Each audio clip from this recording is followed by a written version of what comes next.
Ini media-media yang terpilih di dalam kebanyakan aplikasi cukup mewakili konsumsi tipe media yang dominan di Indonesia, tipe teknologi yang dominan di Indonesia atau tidak?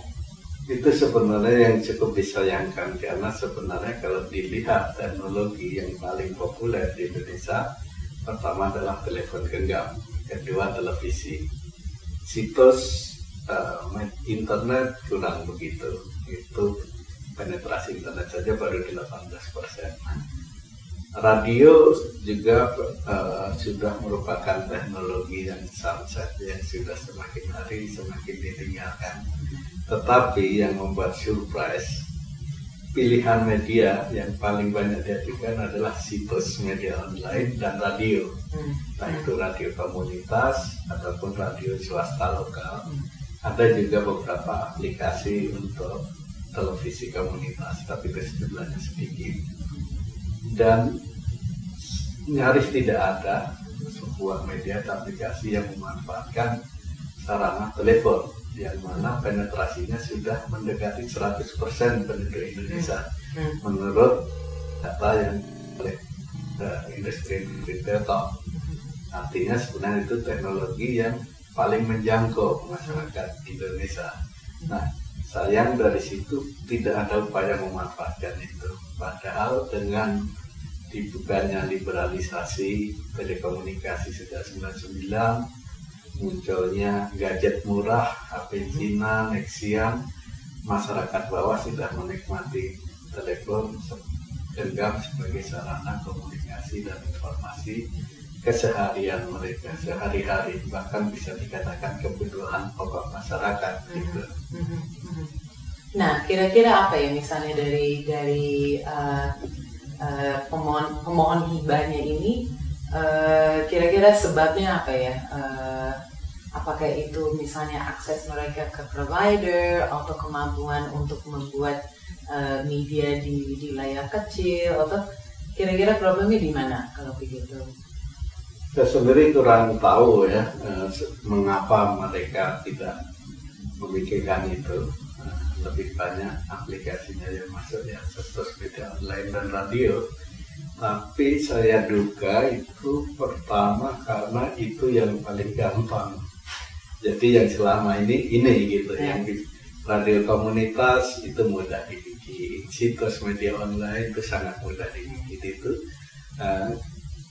banyak dipakai, banyak mudah diproduksi oleh orang tanpa perlu belajar secara khusus.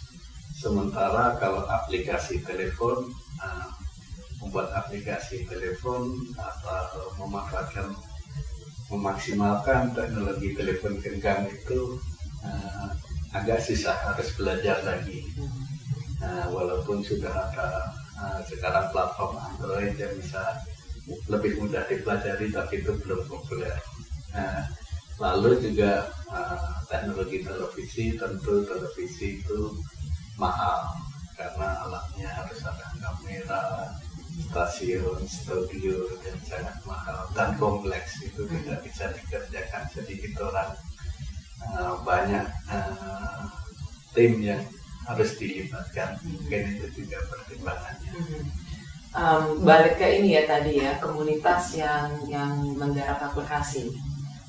Apakah problemnya juga bahwa selama ini orang yang melayani sektor itu lebih terbiasa melayani sektor komersial?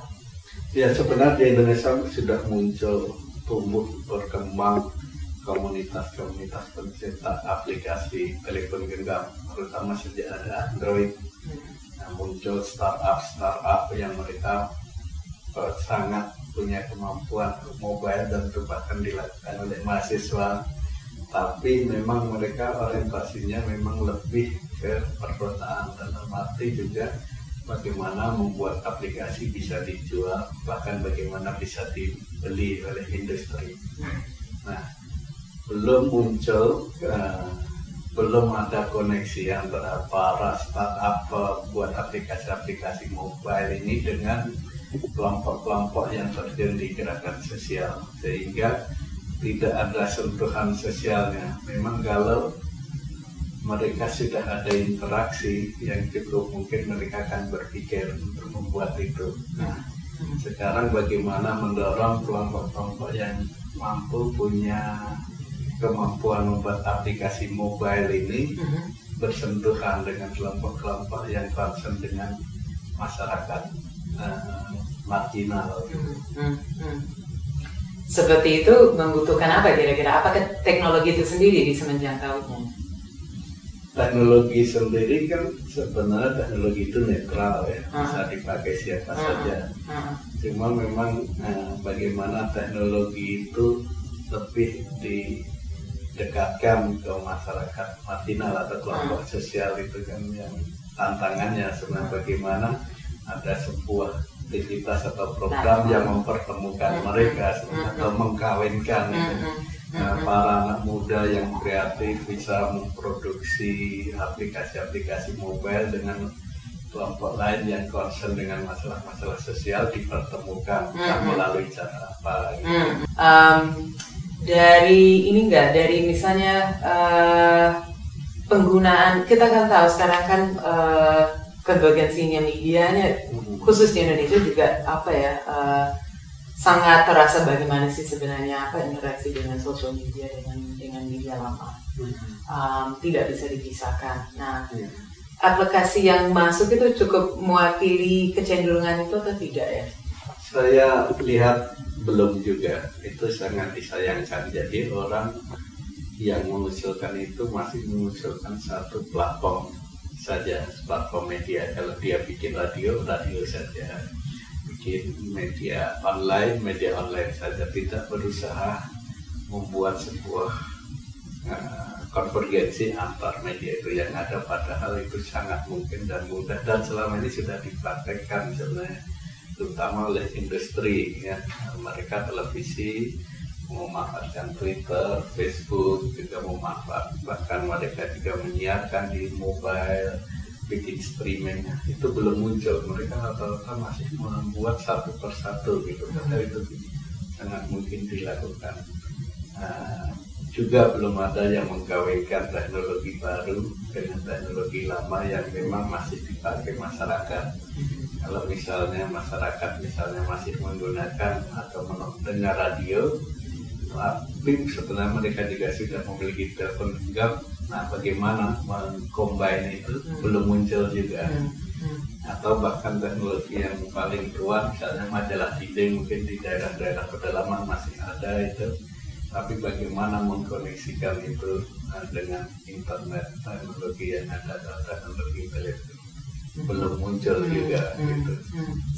Begitu juga misalnya beberapa usulan membuat video, film atau tapi bagaimana itu dikaitkan dengan sosial media, padahal sekarang sedang berkembang yang disebut sosial TV gitu.